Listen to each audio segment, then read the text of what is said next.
கணக்கு விளையாட்டுன்னு தான் சொல்லணும். இதை பல்லாங்குழி பற்றி இன்றைக்கி நம்ம தெரிஞ்சுக்கணும். இது என்னென்னா ஒரு படிக்காதவங்களுக்கு ஈஸியாக கணக்கு அவங்களுக்கே தெரியாமல் கற்றுக்குவாங்க.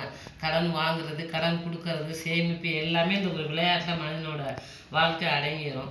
ஒரு கட்டத்துக்கும் 5 காய் வச்சுருப்பாங்க, 2 பேர் சேர்ந்து ஆடுவாங்க. இது படிக்காதவங்களுக்கும் இந்த கணக்கு வந்து ஈஸியாக புரியும். குழந்தைங்களா இருக்கும்போதே இதை சொல்லி கொடுத்து நமக்கே தெரியாமல் மனப்பாடம் ஆயிடுறது. எப்படின்றத இப்போ பாருங்கள், இந்த விளையாடுறது தெரிஞ்சுக்கலாம். 7 குழி இருக்குங்க. ஆப்போசிட்டில் 7 இருக்கும். 2 சைடு விளையாடுவோம். 2 பேர் அவங்களும் டைம் வரும்போது விளையாடுங்க. என் ஃப்ரெண்டு விளையாடுவாங்க. ஃபஸ்ட்டு பாருங்கள், ஒன்று அப்படியே லெஃப்ட் சைட்லேருந்து அப்படியே ரைட் சைடு போட்டுக்கிட்டே வருவாங்க. இது 4 காய் வந்துச்சுனாக்கா அது முத்துன்னு சொல்லுவோம். எடுக்க மறந்துட்டாலோ அசால்ட்டாக இருந்தாலும் 5ஆவது ஒரு காய் போட்டு முறிஞ்சி போயிடுச்சு. நான் பேங்க்கில் அக்கௌண்ட்டு டெத் ஆகிடுச்சுமாங்களா வரவு செலவுலன்னா அது மாதிரின்னு வச்சுக்கலாம். பத்தலைன்னா ஆப்போசிட்டில் கடன் வாங்கி திரும்ப கொடுத்து வாங்குற முறை எல்லாமே இந்த மனிதனோட வாழ்க்கை முறையே இதில் அடங்கிடும். கணக்கு தான் எல்லாத்துக்கும் முதன்மையானது. அவங்க ஆடிட்டாங்க, திரும்ப இப்போ நான் ஆட போகிறேன் பாருங்கள்.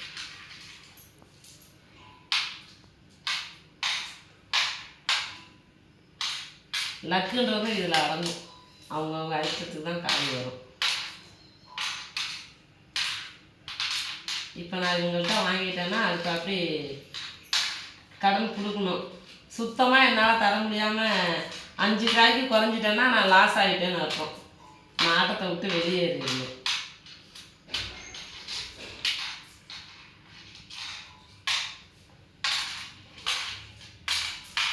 இப்போ ஆளுக்கு 35 காய் கட்டியிருப்பாங்க. எனக்கு ஒன்று தப்பாடிட்டீங்க.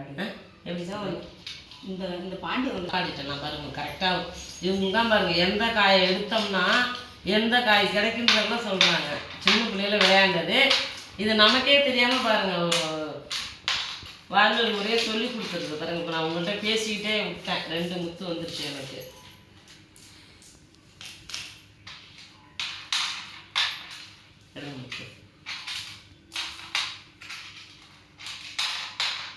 எனக்கு லாஸ் ஆகிடுச்சு. அதுவும் போச்சுங்க எனக்கு. இல்லை நீங்கள்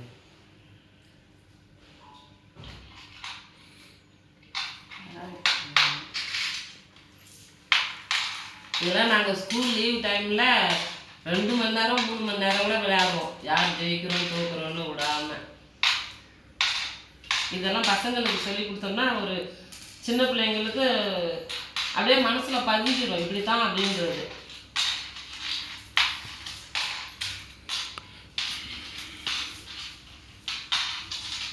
அப்போமே பாருங்க, அவங்க நிறைய ஜெயிச்சிட்டாங்க, நான் தோந்துட்டேன்.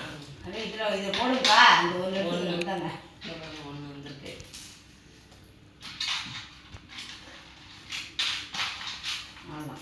அவ்வளோதான், ஆட்டம் முடிஞ்சுது.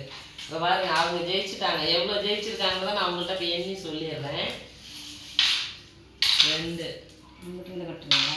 3 எனக்கு வந்து 19 தான் கிடச்சிருக்கு. என்னோட தான் அவங்க எடுத்துக்கிட்டாங்க மிச்சத்தை ஃபுல்லாக. எத்தனை எடுத்துருக்காங்கன்னா 15 16 காய் அவங்க எடுத்துக்கிட்டாங்க. இதுதான் பல்லாங்குழி வாழ்க்கை முறை. எவ்வளோ தேங்க்ஸ்ப்பா. அடுத்த வீடியோவில் பார்ப்போம். இதுதான் வந்து வாழ்வியல் கணக்கு விளையாட்டு, இதுக்கு பேர் நான் வச்சுருக்கிறது.